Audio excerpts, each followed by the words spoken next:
हाय नमस्कार, मी पूजा. आज मी मिरचीच्या लोणच्याची रेसिपी दाखवते आहे आणि ही रेसिपी मी सरिताज किचनची रेफर केली आहे.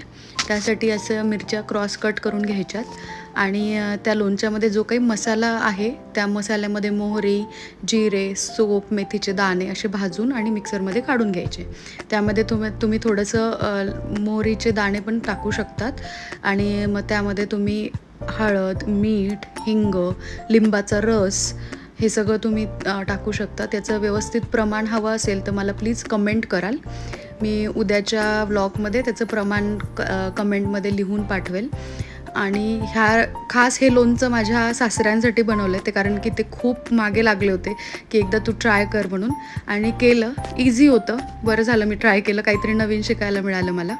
आणि त्यानंतर यामध्ये मोहरीचं तेल किंवा शेंगदाण्याचं तेल गरम करून परत त्याला थंड करायचं आणि मिक्स करायचं आणि एका स्वच्छ बरणीमध्ये त्याला भरून ठेवायचं. एक दिवस तुम्ही त्याला थोडं ऊन देऊ शकतात, 1-2 दिवस, आणि मग तुम्ही त्याला वापरायलाही काढू शकतात.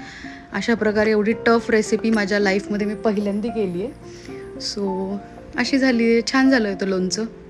थँक्यू. बाय.